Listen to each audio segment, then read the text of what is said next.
Hi, I'm Joe Walensky, and I'm the program manager for ConveyUX, and we're really excited to be doing an event in Boston.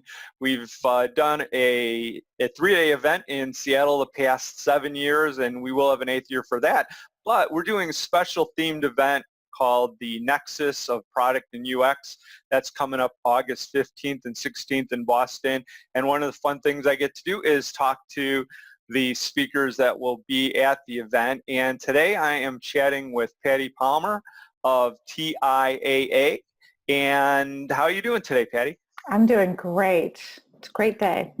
Well, I'm actually speaking from a remote location in Chicago today. Our headquarters for Blink is in Seattle, but where are you talking to us from?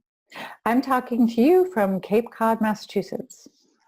Well, that's an interesting place. I don't think I've had an online chat connecting those points before, but it's good to have you as part of the program. And I guess always a good place to start is to hear a little bit about you and your background and the types of things that you're involved in. Sure.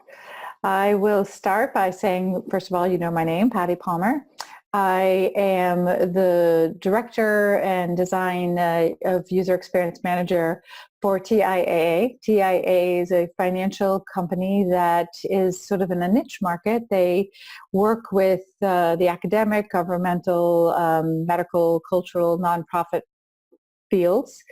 It's exciting because it's different from other financial companies. I think I've worked at several of them and have gone up the food chain of all of them. But what we focus on is trying to, work for the financial well-being of our participants. And our customers are great people. They don't want to focus on their money. They want to focus on their craft, whether it's being a doctor or a professor or, working at a university at some capacity. So it's an interesting angle to the financial world, and just really love trying to help them feel confident about their finances. Well, as a director of UX design there, what's a typical week like for you? It's pretty crazy. I have a team that works under me that works on all the customer-facing materials, whether it's responsive web or native mobile devices, all the experiences that go on that. So anyone who comes in wants to check their balance, wants to move money back and forth, wants to look at investments, do any kind of work with their money.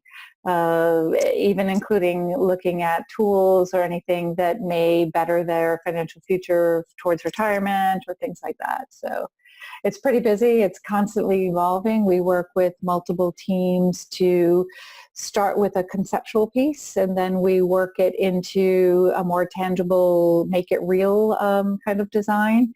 And then we build, work with prototypers and developers, build and then send out into production the work, and it can get pretty crazy. That's great.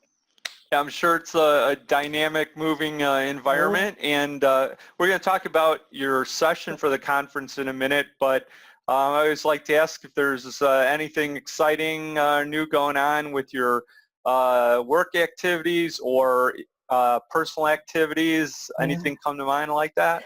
Absolutely. It's sort of a work is crashing with my personal life. I'm creative in so many different ways, and one of the things I'm working with my team on at work is really trying to capture what the stories are for what they're trying to do, and working with color, motion, emotion, all of those pieces are sort of playing out in my personal life because I'm in the middle of renovating a home and worked on the inside, and now I'm working on the exterior, meaning the yard, and it's sort of the same concept. How can I get layering of color? How can I get layering of texture as I do landscaping? So it's all my worlds just crash.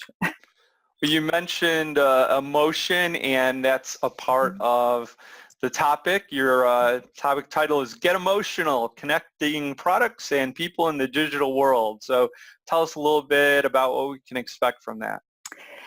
It's real interesting. A lot of companies, when they're trying to really push a product out the door, a lot of them focus on what the product's about. And I like to turn it right on its head and start talking about how does the product make you feel? And the minute we can capture the emotional component to understanding a product is the minute that we can actually connect with a person. People make decisions on emotions, not necessarily on just factual information about a product.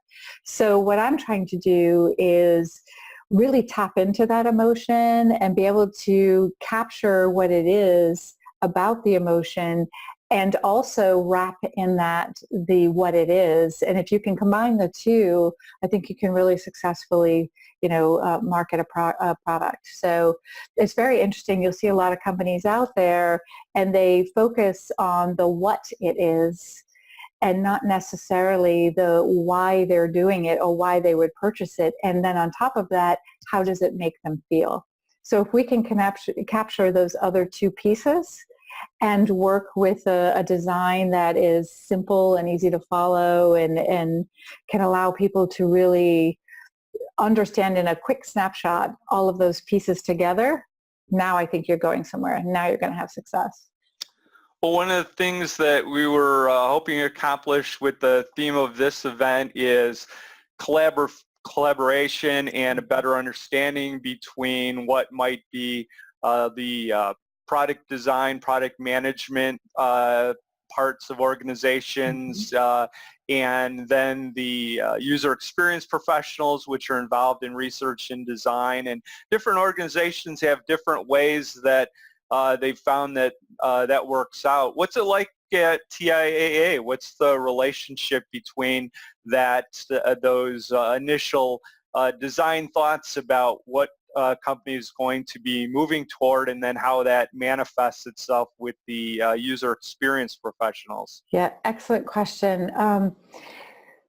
We've done a lot of research with who our customers are and really put a lot of energy into really truly understanding what they're about, what they focus on, what makes them tick, pulling that information back and trying to distill down, what their story is about and what they want out of a financial company was part of the company TIAA actually shifting in a way that got us forward thinking.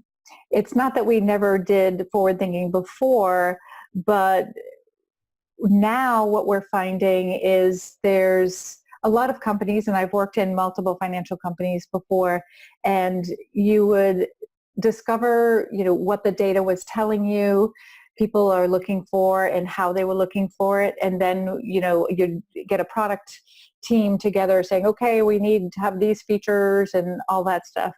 And then by the time it got to the designers were just one leg of the next piece of the puzzle.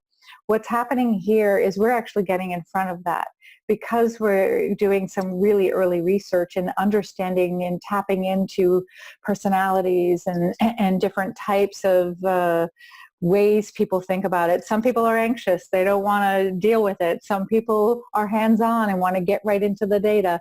So we're starting to understand more and more who our customers are.